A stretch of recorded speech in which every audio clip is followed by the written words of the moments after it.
За тэгэхээр оны шилдэг өгүүлбэрийг шалгаруулах утгын чимэг наадам бол Монголын зохиолчдын хувьд бас чанар чансаар шалгасан наадам гэж би боддог л доо. Учир нь үргэлжлсэн хэмжээний бүтээлийн богино өгүүлэг гэдэг бол тухайн зохиолчийн одоо бас чадал чансаа, шансыг шалгасан, оюуны бядыг шалгасан тийм зүйл байдаг салбартаа.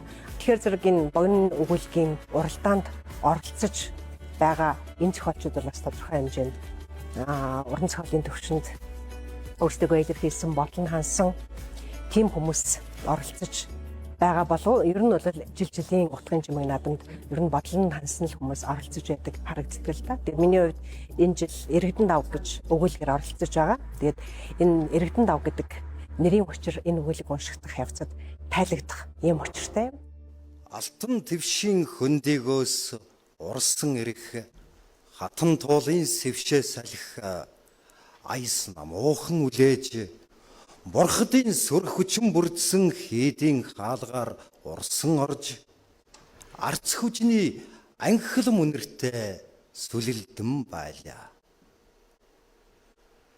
Гэнэт агаар мандлын хүчрэх салхи хуйлэрч хийдийн хомерт залаастай догшин дүрт бурхтын өмнө залбирч буй буурал өстэй ахим гэрийн сонирхлыг гойд татах нэгэн бурхныг эген дүрийг нуусан хадаг самбай бүтээлгийг хуу татлаа.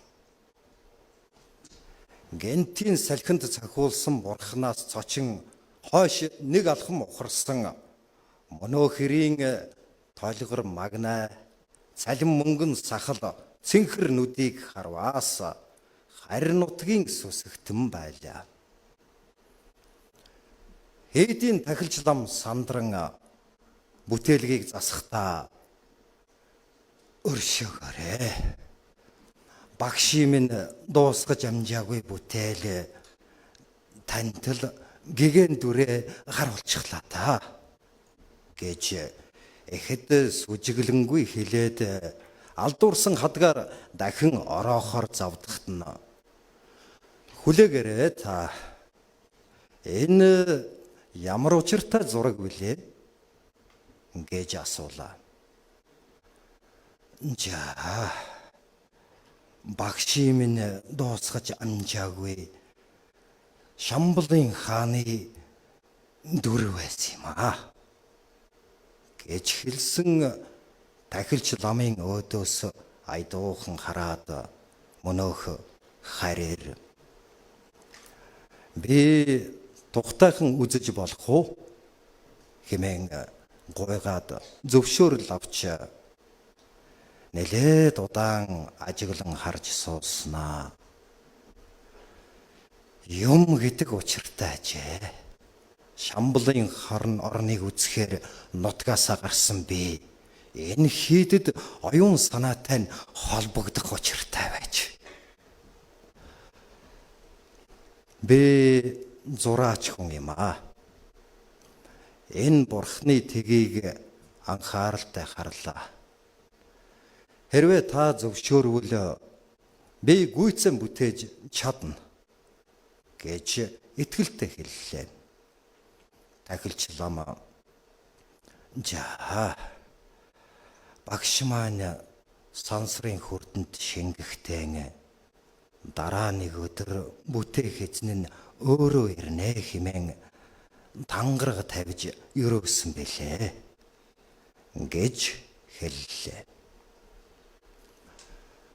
Хорын усан татрах намрын эхэн сарын энэ өдрөөс яг 3 жилийн өмнө гандан зуугийн урдаа барих зурхайчдын нэг гэж олноо хүндлэгдсэн жамбаага вижийн сэтгэл нэлээд чэлэнгүй сууснаа.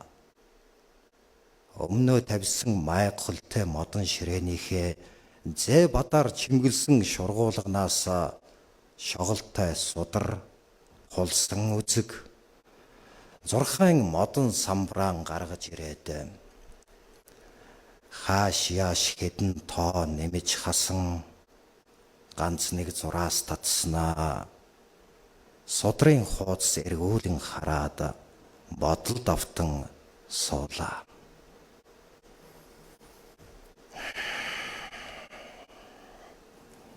ардын засгийн газрын ерөнхий сайд цэрэн дорж гүн чухам ямар учиртай үг зуулгаж зарлаг хөөнэн гүйлгэвдэ.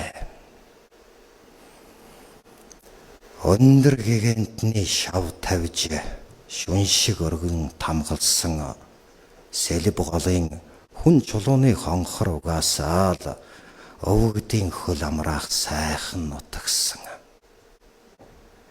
Гэтэл миний буулгасан зурхай дээр лам нарын тасаг хаях тасганы овооны заан хошуугаал сэвтэжгүй бол нэгэн жарандан элбэг хүрэх амуу буудай бий гэж төлөхт буудаг нь ямар учиртай юм бол. Энэ тухай Балингийн хүүд хэлэх үү болох уу? Хамгал их стэйцээ шороон дор болчихсон энэ цөөн цагдор хуучны хашир өвгдийн сүүл мушгиж үлдсэн цэрэн доржтон шин төрдөж нүүр алдалгүй төрийн сайдын сэнти түшиж байгаа. Тэхлэр тэрэнд итгэх аргагүй байдаг.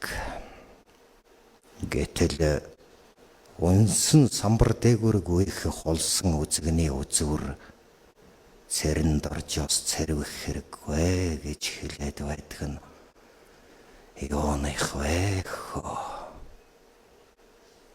хэмээн бодож сууснаа шаваа дуудаад.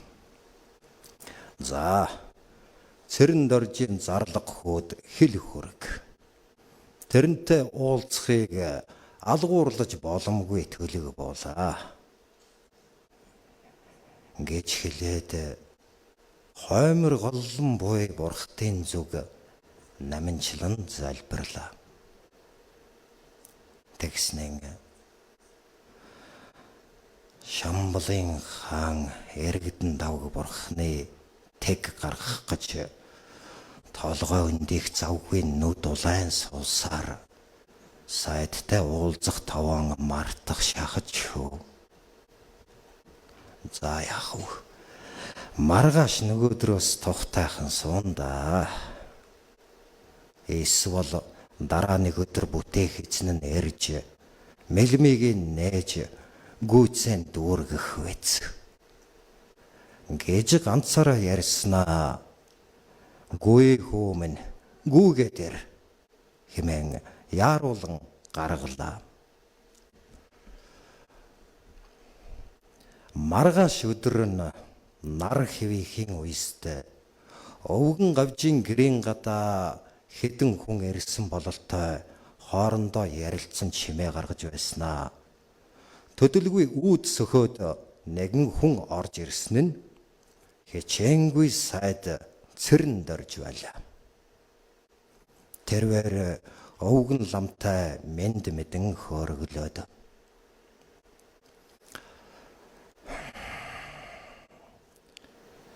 Халахын их хотогт өндөр гигантэн хүй мандлаас хүн чулууны хонхорт нүүлгэж ирсэн нийслэл хүрээнийхээ алдар нарыг цоо шинээр оноон өгөх гэж толгой гашилгаж явна.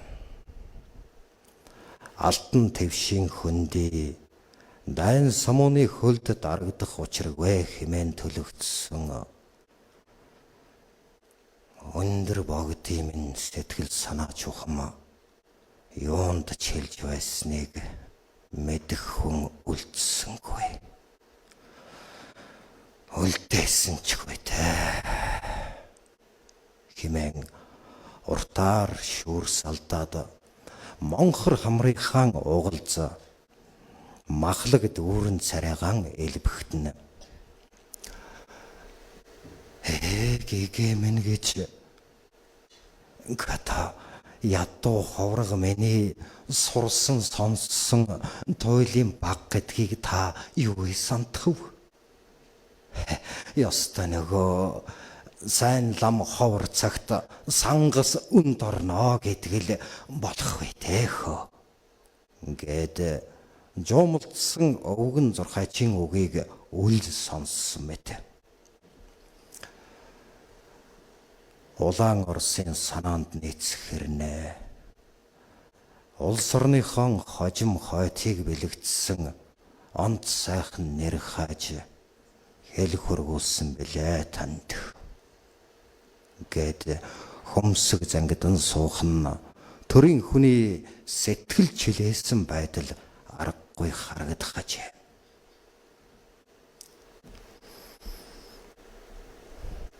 За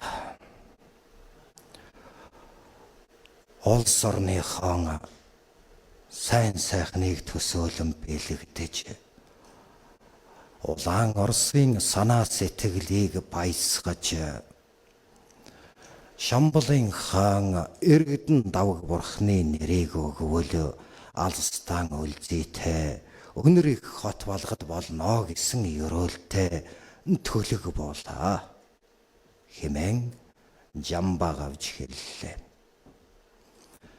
Зарин дорж сайд ширээний өнцөг тогшин бодол хэлснэ.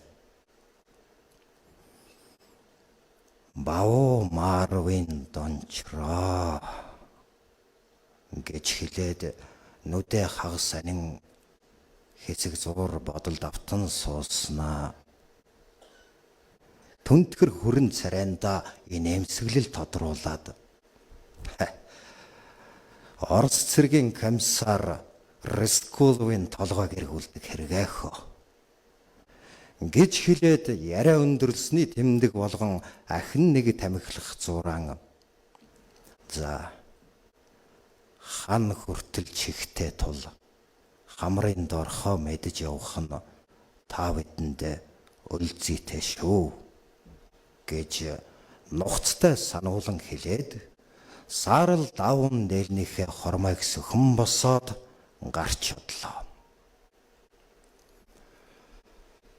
Энэ өдрөөс хойш 7 хоногийн дараа 1924 оны намрын тэр нэг өдөр хотол олны амнаас ам дамжин яригдсан нэгэн нэрийн тухай алтан твшийн хөндийгөөр учир мэдэх хүмүүс хэлэлцэж байлаа.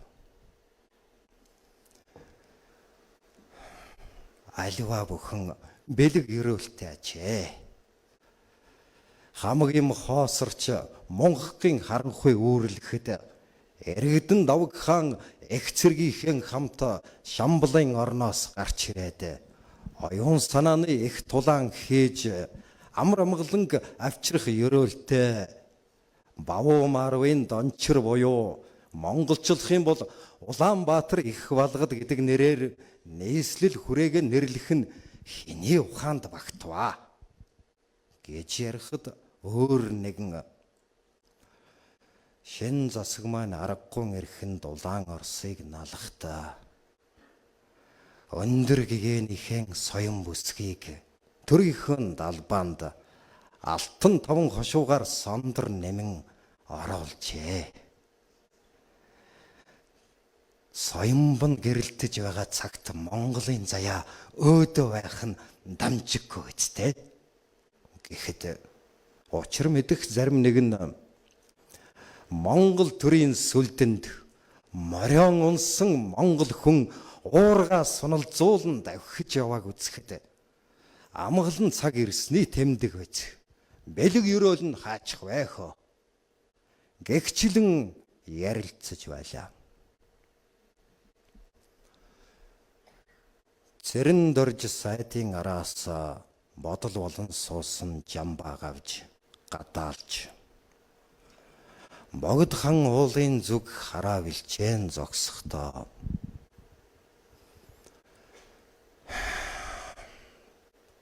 хэттэн шашин төр хоёр салжил таарах учиртай юмдгаа да. Төр хурах шажин хурах хэмээх зэрэгэлдээ хоёр амны модон төглөв. Нэгэн агаараар амьсгалж, нэгэн салхиар элбүүлвч хоёр өөр ертөнцийн хэлэх хязгаартай мэт ажилгүй харагдах нь юуных вэ хөө?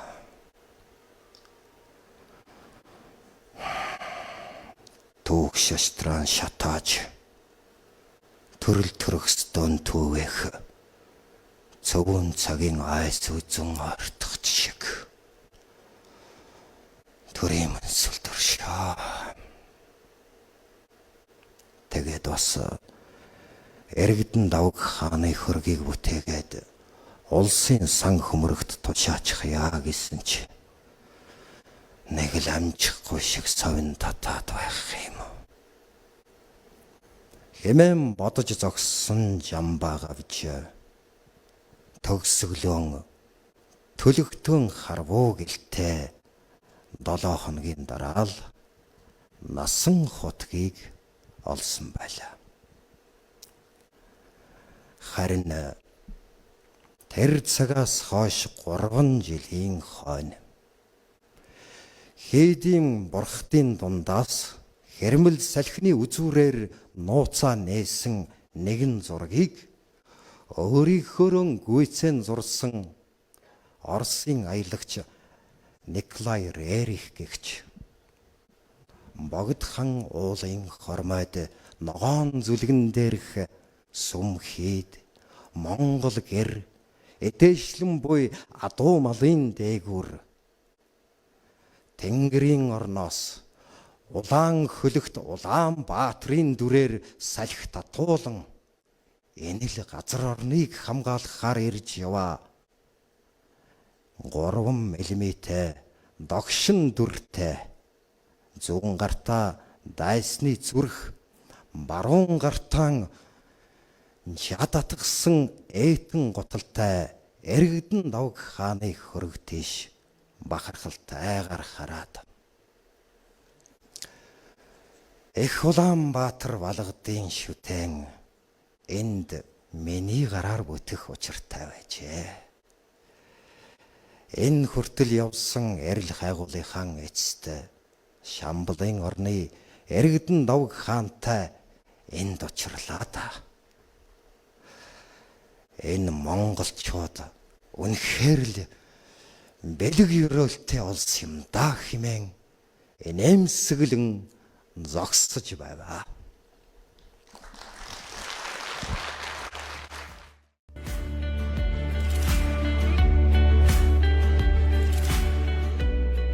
Яруу тунмал уран зохиолын Утгын чимэг наадам дуралтаар уяас ойлгон тэгшэрсэн аргамаг хүлэг моржиг 10 шилдэг өгүүлгийг уншиж сонирдуулсны дараа шилдгийг шалгаруулах сэтгэл догдлуулсан мөч ирлээ.